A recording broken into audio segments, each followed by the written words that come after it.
Hello students, आज हम digestive system के बारे में पढ़ेंगे। ये बीएससी फाइनल ईयर का एक टॉपिक है। डाइजेस्टिव सिस्टम में इस लेक्चर में मेनली हम फोकस करेंगे एलिमेंट्री कैनाल के पार्ट्स पर।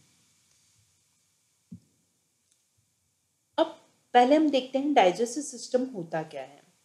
तो डाइजेस्टिव सिस्टम एक ऐसा सिस्टम होता है जो डाइजेशन के प्रोसेस में हेल्प करता है। अब आप देख रहे हैं कि ये जो एलिमेंट्री कैनाल है, यहाँ फूड का डाइजेशन होता है या डाइजेशन में ये हेल्प करती है, तो इसे ही हम क्या कहते हैं, डाइजेस्टिव सिस्टम कहते हैं। अब बात आती है कि डाइजेशन की। डाइजेशन क्या होता है? तो डाइजेशन एक कैटाबॉलिक प्रोसेस होता है। दो टाइप के प्रोसेस होते हैं, एक होता है कैटाबॉलिक और एक होता है एनाबॉलिक। अब कैटाबॉलिक प्रोसेस वो प्रोसेस होता है जिसमें किसी भी चीज का ब्रेकडाउन होता है, और एनाबॉलिक वो प्रोसेस होता है जिसमें किसी चीज का फॉर्मेशन होता है। अब डाइजेशन को कैटाबॉलिक प्रोसेस इसलिए बोला है क्योंकि हम जो फूड लेते हैं वो फूड जब हमारी बॉडी में जाता है तो उस पर डाइजेस्टिव एंजाइम्स काम करते हैं और उस फूड को छोटे छोटे टुकड़ों में तोड़ देते हैं, मतलब उसका डाइजेशन कर देते हैं। तो जब फूड कॉम्प्लेक्स फॉर्म से सिंपल फॉर्म में चेंज हो रहा है, मतलब जब फूड का ब्रेकडाउन हो रहा है, इसलिए हम उससे क्या बोल रहे हैं, कैटाबॉलिक प्रोसेस बोल रहे हैं। और जब फूड का ब्रेकडाउन हो रहा है तो फूड का जो कॉम्प्लेक्स फॉर्म थी वो किस में चेंज हो जाती है, सिंपलर फॉर्म में। और जो नॉन डिफ्यूजिबल फॉर्म थी फूड की वो चेंज हो गई डिफ्यूजिबल में। और फूड के लार्जर कंपोनेंट किस में चेंज हो गए, स्मॉलर कंपोनेंट्स में। ये सारा प्रोसेस हुआ किसकी हेल्प से, हाइड्रोलिटिक एंजाइम्स की और हार्मोन्स की हेल्प से ऐसा होता है। और ये हाइड्रोलिटिक एंजाइम सिक्रीट कौन करता है, यहाँ करती है डाइजेस्टिव ग्लैंड्स। क्लियर? अब आता है ह्यूमन डाइजेस्टिव सिस्टम के बारे में हम देखते हैं।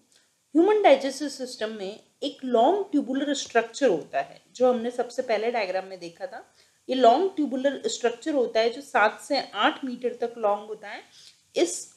इसे हम बोलते हैं एलिमेंट्री कैनाल। क्लियर?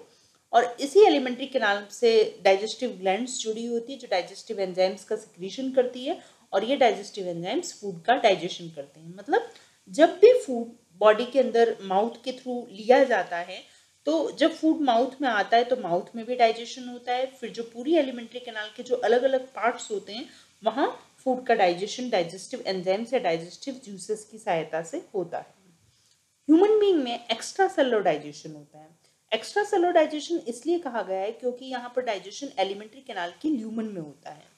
यहाँ पर एलिमेंट्री कैनाल में जो फूड का मूवमेंट होता है, मतलब जब सबसे पहले फूड माउथ में आता है तो फूड का क्या होता है, मेस्टिकेशन होता है, दांतों से फूड को चबाया जाता है, मेस्टिकेशन होता है। और साथ ही वहाँ पर जो सलाइवरी ग्लैंड्स होती है तो वो सलाइवा सिक्रीट करती है जो उस फूड में मिक्स हो जाता है, तो वहाँ भी कुछ मात्रा में स्टार्च का डाइजेशन होता है। तो इस टाइप से जब फूड का कुछ डाइजेशन बकल कैविटी में होता है और उसके बाद जब फूड मूव करता है फेरिंग्स और ईसोफेगस में, तो जब बकल कैविटी में इसका जब थोड़ा बहुत डाइजेशन होता है तो उस अवस्था में अब फूड क्या कहलाता है, बोलस। अब वो बोलस आगे मूव करता है फेरिंग्स और ईसोफेगस में। तो आप यहाँ देख रहे हैं कि ये है बोलस। अब ये बोलस आगे की तरफ मूव करेगा तो ये कभी भी जाम नहीं होता है, ये स्मूथली आगे की तरफ मूव करता रहता है। ऐसा क्यों होता है? क्योंकि जब इसका मूवमेंट होता है, अब आप इस वीडियो में देखिए, जब यहाँ पर फूड का थोड़ा बहुत डाइजेशन हुआ, अब इसका जो मूवमेंट हो रहा है यहाँ पर, तो उस मूवमेंट में देखिए आप यहाँ पर आगे वाले पार्ट में तो रिलैक्सेशन हो रहा है, पीछे में कॉन्ट्रैक्शन हो रहा है। जैसे जैसे आगे बढ़ता जाएगा वो पार्ट रिलैक्स होगा और पीछे वाला कॉन्ट्रैक्ट होगा। तो इस टाइप का जो रिदमिक कॉन्ट्रैक्शन रिलैक्सेशन होता है उसे हम क्या बोलते हैं, पेरिस्टल्सिस मूवमेंट बोलते हैं। इसी के कारण फूड एलिमेंट्री कैनाल में जाम नहीं होता है। एलिमेंट्री कैनाल हमने अभी देखा था कि जहां पर डाइजेशन का प्रोसेस कंप्लीट होता है उसे हम क्या बोल रहे हैं, एलिमेंट्री कैनाल। इस एलिमेंट्री कैनाल में मेनली प्रोसेस जो होते हैं, फर्स्ट होता है इंजेशन। इंजेशन मतलब होता है फूड का इनटेक करना, जो जनरली हम माउथ के थ्रू करते हैं। दूसरा होता है डाइजेशन, जो फूड आपने इनटेक किया है अब उसका बकल कैविटी में भी डाइजेशन होगा, उसका स्टमक में भी होगा, इंटेस्टाइन में भी होगा, और ये सब डाइजेस्टिव एंजाइम्स या डाइजेस्टिव जूस की हेल्प से इसका डाइजेशन होता है। जब फूड का डाइजेशन हो जाता है तो डाइजेस्टेड फूड का बॉडी में एब्जॉर्प्शन होता है, मतलब अवशोषण होता है। और जो फूड डाइजेस्ट नहीं हो पाया है तो अनडाइजेस्टेड फूड का बॉडी से फिसेस की फॉर्म में उसको बाहर निकाल दिया जाता है या मल के रूप में बाहर त्याग दिया जाता है। उस प्रोसेस को हम बोलते हैं इजेशन। एलिमेंट्री कैनाल को हम मेनली 3 मेन रीजन में डिवाइड करते हैं, फॉरगट, मिडगट एंड हैंडगट। यहाँ देखिए अब फॉरगट के बारे में।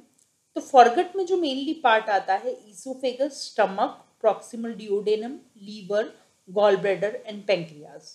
यहाँ आप देखिए ये जो पार्ट आता है वो आता है ईसोफेगस, स्टमक, और ये जो पार्ट आपको दिख रहा है यहाँ पर ये होता है प्रॉक्सिमल डिओडेनम का पार्ट, ये होता है लीवर, यहाँ पर पेंक्रियाज आकर के ओपन होगा तो हिपेटोपेंक्रेटिक डक्ट इस डिओडेनम वाले पार्ट में ओपन होती है।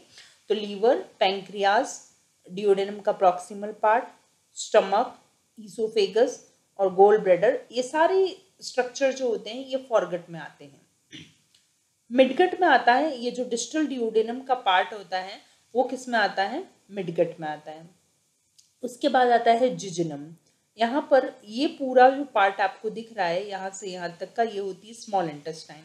इसमें ये डिओडेनम का प्रॉक्सिमल पार्ट है जो फॉरगट में आ रहा है और बाकी बचा पार्ट किस में आता है, मिडगट में आता है। उसके बाद जो स्मॉल इंटेस्टाइन होती है उसके मेनली 3 पार्ट होते हैं, डिओडेनम, जिजनम और इलियम। तो डिओडेनम वाला कुछ पार्ट तो आता है फॉरगट में और कुछ पार्ट आता है मिडगट में, और जेजनम और इलियम दोनों किस में आते हैं, मिडगट वाले पार्ट में आते हैं। उसके बाद लार्ज इंटेस्टाइन स्टार्ट होती है। लार्ज इंटेस्टाइन के मेनली 3 पार्ट होते हैं, सीकम, कोलोन और रेक्टम। तो उसमें से सीकम, अपेंडिक्स एक प्रोसेस निकला हुआ रहता है वो, सीकम, अपेंडिक्स, असेंडिंग कोलोन और प्रॉक्सिमल 2/3 ऑफ ट्रांसवर्स कोलोन, ये किस में आते हैं, मिडगट में आते हैं। क्लियर। और तो हमने क्या देखा था कि जो लार्ज इंटेस्टाइन है उसके मेनली 3 पार्ट होते हैं, सीकम, कोलोन और रेक्टम। तो सीकम तो आता है मिडगट में, कोलोन का कुछ पार्ट आता है मिडगट में और कुछ पार्ट आता है हैंडगट में। यहाँ देखिए 1/3 पार्ट किस में आ रहा है, हैंडगट में आ रहा है। उसके बाद आप देखिए descending colon, sigmoid colon, rectum और प्रॉक्सिमल एनस, ये वापस आते हैं हैंडगट में। Mouth and buccal cavity. Mouth एक स्लिट लाइक ओपनिंग होती है जो बाहर की तरफ तो लिप्स के थ्रू गार्ड रहता है और अंदर की तरफ वो टीथ के थ्रू गार्ड रहता है। ठीक है। अब इस डायग्राम में भी आप देख सकते हैं यहाँ तो लिप्स हैं और यहाँ टीथ हैं, इन दोनों के बीच में गेप होता है, लिप्स और टीथ के बीच में। और ये जो ओपनिंग है ये क्या है, माउथ की ओपनिंग है। तो ये लिप और टीथ के बीच में जो गेप होता है इसे हम बोलते हैं वेस्टिब्यूल। तो जो माउथ की स्लिट लाइट ओपनिंग होती है वो सबसे पहले ओपन कहाँ होती है, वेस्टिब्यूल में। फिर उसके बाद कहाँ ओपन होती है, बकल कैविटी में ओपन होती है। अब ये जो बकल कैविटी होती है इसमें मेनली कौन कौन से पार्ट होते हैं, आप देखिए यहाँ पर पैलेट होता है, ये जो आपको पूरा पार्ट दिख रहा है इसे हम बोलते हैं पैलेट। और क्या होता है, टॉन्सिल्स। टॉन्सिल्स के बाद में फिर अपन आगे डिस्कस करेंगे कि क्या क्या चीज़ होती है, लेकिन सबसे पहले हम बात करते हैं एक बार यहाँ देख लेते हैं कि ये तो हमने देखा कि पैलेट होता है, टॉन्सिल्स होता है, ये टंग होती है और ये टीथ होते हैं और ये सलाइवरी ग्लैंड्स यहाँ पर प्रेजेंट होगी जो इस डायग्राम में ही दिखाई गई है। तो हम आगे डिस्कस करेंगे इनके बारे में, लेकिन सबसे पहले हम बात करते हैं पैलेट के बारे में। पैलेट क्या है कि ये बकल कैविटी की आपको रूफ नजर आ रही है और ये बकल कैविटी की फ्लोर है। तो बकल कैविटी की जो रूफ है उसको हम 2 पार्ट में डिवाइड करते हैं। एक होता है ये वाला पार्ट कहलाता है एंटीरियर पार्ट और ये वाला पार्ट कहलाता है पोस्टीरियर पार्ट। जो बकल कैविटी का एंटीरियर पार्ट होता है उसे हम बोलते हैं हार्ड पैलेट और जो पोस्टीरियर पार्ट होता है जो सॉफ्ट होता है उसे हम बोलते हैं सॉफ्ट पैलेट। क्लियर। अब आता है टॉन्सिल्स की बात करते हैं।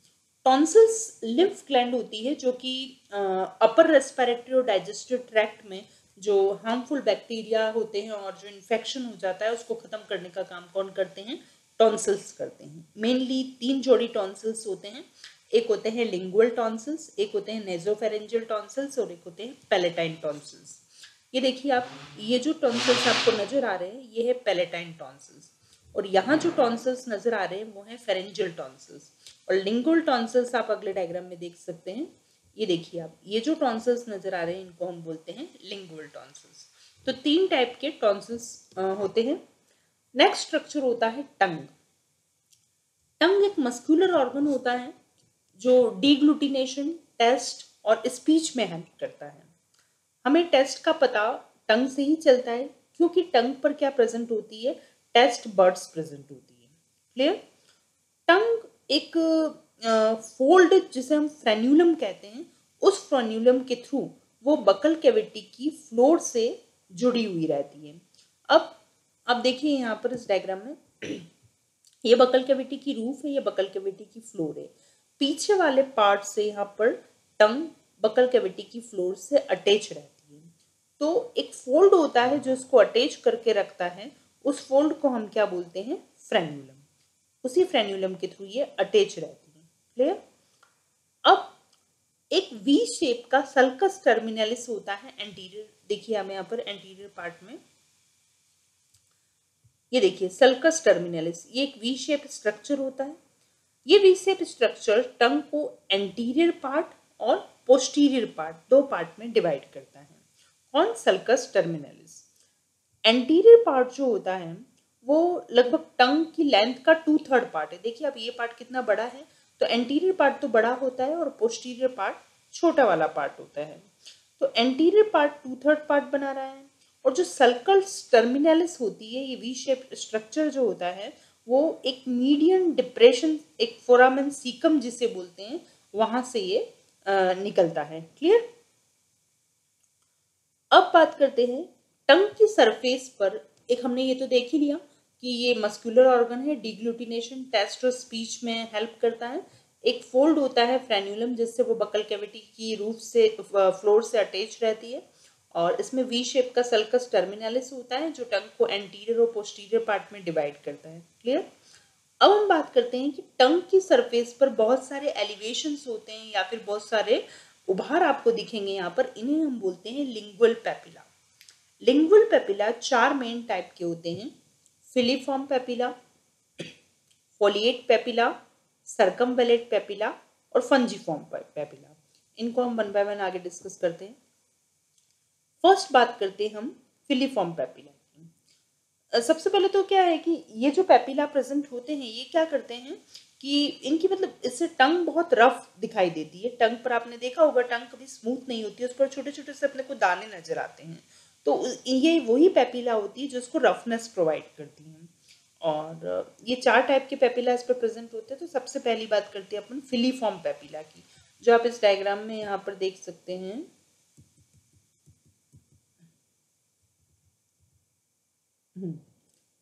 ये है, देखिए आप, ये जो पेपिला आपको नजर आ रहे हैं यहाँ पर, इनको हम बोलते हैं फिलीफॉर्म पेपिला। फिलीफॉर्म पेपिला जो हैं, ये स्मॉलेस्ट पेपिला होते हैं। जो टंग पर छोटे छोटे दाने होते हैं, उन्हें हम बोलते हैं फिलीफॉर्म पेपिला। ये देखिए इस जगह जो यहाँ पर आपको दिख रहे हैं छोटे छोटे, इस टाइप का स्ट्रक्चर होता है, इसे हम बोलते हैं फिलीफॉर्म पेपिला। क्लियर? और इसकी हिस्टोलॉजी अपन देखें तो इसमें ये इस टाइप के नजर आते हैं। तो ये सबसे छोटे होते हैं, ये कॉनिकल होते हैं या सिलेंड्रिकल होते हैं, और डायगोनल रोज में अरेंज रहते हैं। अब यहाँ देखिए आप, ये है फिलीफॉर्म पेपिला। ये फिलीफॉर्म पेपिला ऐसे डायगोनल रोज में अरेंज्ड हैं। क्लियर? ये पेपिला क्या करते हैं कि टंग और फूड के बीच में फ्रिक्शन को इंक्रीज करते हैं, जिससे क्या होता है कि जो टंग के थ्रू, ओरल कैविटी में टंग के थ्रू जो फूड पार्टिकल्स का मूवमेंट होता है वो आसान हो जाता है। और इन पेपिला पर टेस्ट बर्ड्स एब्सेंट होती है। क्लियर? इनमें टेस्ट बर्ड्स नहीं होती है। दूसरे पेपिला होते हैं फोलिएट पेपिला। इनको हम फोलिया लिंगुई भी कहते हैं। ये दोनों मतलब टंग की दोनों जो लेटरल साइड्स होती है वहां पर ये प्रेजेंट होते हैं। कौन से? Folate papilla. आपको इस डायग्राम में दिखाते हैं। ये देखिए, ये जो लेटरल साइड है टंग की, यहाँ पर जो पेपिला प्रेजेंट होते हैं वो कौन से होते हैं? फोलिएट पेपिला प्रेजेंट होते हैं। Folate papilla red leaf like mucosal ridges होते हैं। ये देखिए आप, ये देखिए आप, ये जो हैं इसको हम फोलिएट पेपिला बोल रहे हैं। तो ये रेड कलर की लीफ लाइक म्यूकोसल रीजेस होती है जो सल्कस टर्मिनलिस के पास में प्रेजेंट होती है, और इन पर बहुत सारी टेस्ट बर्ड्स प्रेजेंट होती है फोलिएट पेपिला में। क्लियर? अब थर्ड टाइप के पेपिला आते हैं सर्कमवेलेट पेपिला। सर्कमवेलेट पेपिला जो होते हैं वो लार्जेस्ट पेपिला होते हैं, और ये सिलेंड्रिकल स्ट्रक्चर होते हैं। इनका नंबर 8 से 12 तक हो सकता है, और ये सल्कस टर्मिनलिस के सामने वी शेप की जो रो बनती है वो इन्हीं पेपिला के थ्रू बनती है, और इनमें टेस्ट बर्ड्स प्रेजेंट होती हैं। यहाँ आप देखिए ये वी शेप की रो बन रही है, ये क्या है, सर्कमवेलेट पेपिला प्रेजेंट है। और देखिए सबसे बड़े पेपिला कौन है, सर्कमवेलेट पेपिला है, इन पर टेस्ट बर्ड्स भी प्रेजेंट होती है। हिस्टोलॉजिकल स्लाइड में आप देखोगे तो इस टाइप से आपको सर्कमवेलेट पेपिला नजर आएगा और यहाँ पर इस पर ये टेस्ट बर्ड्स दिखाई देती है। क्लियर। अब नेक्स्ट आता है फंजीफॉर्म पेपिला। ये वेलेट पेपिला के कंपैरिजन में ज़्यादा होते हैं, मोर फ्रिक्वेंट होते हैं और ये लिंगुअल टिप्स और मार्जिन्स पर प्रेजेंट होते हैं। मतलब ये टंग का टिप और जो मार्जिन्स होते हैं वहाँ पर ये प्रेजेंट होते हैं, फंजीफॉर्म पेपिला। और फिलीफॉर्म पेपिला से ये थोड़े अलग होते हैं क्योंकि इनकी साइज बड़ी होती है, राउंडेड शेप में होते हैं और डीप रेड कलर के होते हैं। इस टाइप से ये राउंडेड स्ट्रक्चर होता है इनका, डीप रेड कलर के होते हैं। हमने 4 लिंगुअल पेपिला के बारे में अभी पढ़ा है। अब यहाँ पर जो टंग का टेस्ट होता है, टंग जो टेस्ट को रिकॉग्नाइज करती है वो टेस्ट बर्ड्स के थ्रू करती है, जो कि अभी इन पेपिला पर भी प्रेजेंट था। अब ये टेस्ट बर्ड्स जो होती है वो उसमें 50 to 150 टेस्ट सेल्स प्रेजेंट होती हैं और ये सेल 4 टाइप के टेस्ट को रिकॉग्नाइज करती है। टंग का जो एंटीरियर पार्ट है वो स्वीट टेस्ट को रिकॉग्नाइज करता है, पोस्टीरियर बिटर को करता है और लेटरल साइड में जो पोस्टीरियर पार्ट में जो लेटरल साइड होती है वहां पर सोर टेस्ट और एंटीरियर की जो लेटरल साइड होती है वहां पर वो सॉल्टी टेस्ट को रिकॉग्नाइज करती है। और टेस्ट बर्ड्स में मेनली 3 टाइप की सेल्स होती है। ये ग्रीन कलर में आपको दिख रही है, इसे हम बोलते हैं सपोर्टिंग सेल्स बोलते हैं इनको। और ये जो सेल्स दिख रही है इनको बोलते हैं सेंसरी सेल्स और यहाँ जो प्रेजेंट होती है उसे हम बोलते हैं बेसल सेल्स। तो mainly supporting cell, sensory cells and basal cells, ये 3 टाइप की सेल्स प्रेजेंट होती है। और टेस्ट बर्ड्स में यहाँ पर टेस्ट पोर प्रेजेंट होता है जो टंग की सरफेस पर बाहर की तरफ ओपन होता है। और ये बेरल शेप्ड एपिथेलियल स्ट्रक्चर होता है जिसमें जो कीमोसेंसरी सेल्स होती है वो यहाँ पर ये जो गैस्ट्रेटरी नर्व्स के कॉन्टैक्ट के टर्मिनल्स जो होते हैं वो उनके कीमोसेंसरी सेल्स के साथ में इनका सिनेप्टिक कॉन्टैक्ट में होता है और इसी वजह से टेस्ट का पता चलता है टंग के थ्रू। अब इसके बाद में नेक्स्ट लेक्चर में हम लोग टीथ के बारे में और फेरिंग्स, ईसोफेगस, जो एलिमेंट्री कैनाल के जो रिमेनिंग पार्ट्स हैं उनके बारे में नेक्स्ट लेक्चर में डिस्कस करेंगे। Thank you.